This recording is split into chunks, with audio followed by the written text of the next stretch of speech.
కోనసీమ తిరుమల వాడపల్లి శ్రీ వెంకటేశ్వర స్వామివారి ఆలయంలో హుండీ లెక్కింపు కార్యక్రమం గురువారం చేపట్టారు. 29 రోజులకు 91,05,373 రూపాయలు వచ్చినట్లు డిప్యూటీ కమిషనర్ భూపతిరాజు కిషోర్ కుమార్ తెలిపారు.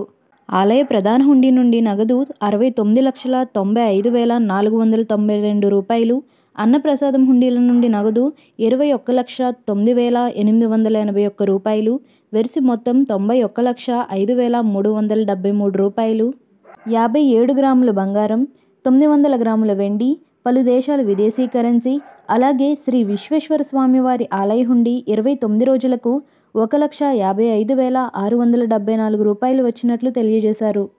ఈ కార్యక్రమంలో DEO and assistant commissioner Konaseema జిల్లా డి నాగమల్లేశ్వరరావు, ఈఓలు ఎం రాధాకృష్ణ, బి కిరణ్, బి నరేంద్ర కుమార్, వాడపల్లి దేవస్థానం చైర్మన్ రుద్రరాజు రమేష్ రాజు, ధర్మకర్తలు శనగన సత్యనారాయణ, మన్యం భాను, గ్రామ సర్పంచ్ పోచిరాజు బాబురావు, అర్చక స్వాములు, గ్రామస్తులు, దేవస్థానం సిబ్బంది తదితరులు పాల్గొన్నారు.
ఓం నమో వెంకటేశాయ.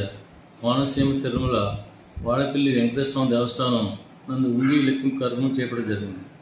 29 రోజులకు గాను హుండీ ద్వారా 91,05,373 రూపాయలు, అలాగే బంగారం 57 గ్రాములు, అలాగే వెండి 900 గ్రాములు, మళ్ళీ విదేశీ కరెన్సీ నోట్లు కూడా వచ్చి ఉన్నాయి.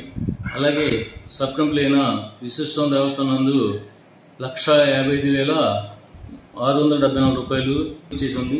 ఈ కార్యక్రమానికి పర్యవేక్షణాధికారిగా డిఈఓ నాగమల్లేశ్వరరావు గారు, అలాగే వివిధ దేవస్థానం ఎగ్జిక్యూటివ్ ఆఫీసర్లు, అలాగే దేవస్థానం చైర్మన్ గారు, ధర్మకర్తలు, అలాగే గ్రామ సర్పంచ్ గారు, అలాగే వివిధ భక్తి బృందాలు ఇచ్చేసి ఈ కౌంటింగ్ కార్యక్రమం నందు పాల్గొన్నాము. వెంకటేశాయ.